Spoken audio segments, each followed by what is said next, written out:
ಎಲ್ರಿಗೂ ನಮಸ್ಕಾರ. ಇವತ್ತು ಲೋಕಸಭೆ ಎಲೆಕ್ಷನ್ ಬಗ್ಗೆ ಮಾತಾಡುವ. ಶಿವಮೊಗ್ಗದ್ದು ಮಾತಾಡುವ. ರಾಘವೇಂದ್ರ ಮತ್ತೆ ಗೀತಾ ರಾಜ್ಕುಮಾರ್ ಮತ್ತೆ ಈಶ್ವರಪ್ಪ 3 ಜನ ಕ್ಯಾಂಡಿಡೇಟ್ ಇದ್ದಾರೆ.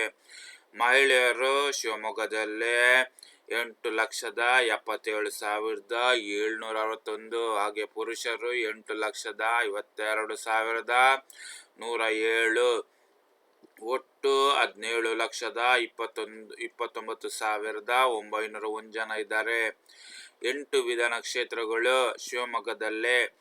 ಅಂದರೆ ಶಿವಮೊಗ್ಗ ಗ್ರಾಮಾಂತರ JDS ಇದೆ, ಭದ್ರಾವತಿ ಕಾಂಗ್ರೆಸ್ ಇದೆ, ಶಿವಮೊಗ್ಗ ನಗರದಲ್ಲಿ BJP ಇದೆ, ತೀರ್ಥಹಳ್ಳಿಯಲ್ಲಿ BJP ಇದೆ, ಶಿಕಾರಿಪುರದಲ್ಲಿ BJP ಇದೆ, ಸೊರಬದಲ್ಲಿ ಕಾಂಗ್ರೆಸ್ ಇದೆ, ಸಾಗರದಲ್ಲೇ ಕಾಂಗ್ರೆಸ್ ಇದೆ, ಬೈಂದೂರಲ್ಲೇ BJP ಇದೆ.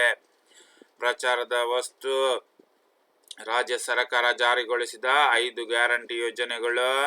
ಮಾಜಿ CM S. ಬಂಗಾರಪ್ಪ ಜಾರಿಗೆ ತಂದ ಅಭಿವೃದ್ಧಿ ಯೋಜನೆಗಳನ್ನು ಹೆಚ್ಚು ಪ್ರಚಾರ ಮಾಡಲಾಗುತ್ತದೆ.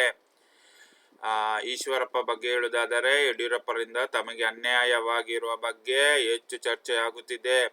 ಪಕ್ಷವನ್ನು ಕುಟುಂಬ ರಾಜಕಾರಣದಿಂದ ಮುಕ್ತಗೊಳಿಸುವುದು ಮತ್ತು ಹಿಂದೂಗಳ ರಕ್ಷಣೆ ಪ್ರತಿ ಭಾಷಣದಲ್ಲೂ ಪ್ರಧಾನವಾಗಿರುತ್ತದೆ. ಅದೇ ರೀತಿ ಮಾಜಿ CS ಬಂಗಾರಪ್ಪ ಅವರ ಪುತ್ರಿ ಎಂಬ ಪ್ರಭಾವ ಗೀತಾ ಶಿವರಾಜ್ಕುಮಾರ್ಗಿದೆ. ರಾಜ್ಯ ಕಾಂಗ್ರೆಸ್ಸಿನ ಗ್ಯಾರಂಟಿಗಳ ಯೋಜನೆ ಕಾಂಗ್ರೆಸ್ಸಿಗಿದೆ. ಸಹೋದರ ಶಿಕ್ಷಣ ಸಚಿವ ಮಧು ಬಂಗಾರಪ್ಪ ಮತ್ತು ಪಕ್ಷದ ಮುಖಂಡರ ಒಗ್ಗಟ್ಟಿನ ಪ್ರಚಾರ.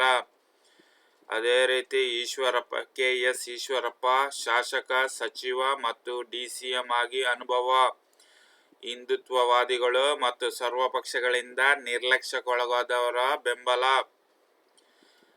ಇದು ನಿಮಗೆ ವಿಡಿಯೋ ಇಷ್ಟವಾದರೆ ನನ್ನ ಚಾನಲ್ ಸಬ್ಸ್ಕ್ರೈಬ್ ಮಾಡೋದನ್ನು ಮರೆಯಬೇಡಿ. ಹೀಗೆ ಹಲವು ರೀತಿಯ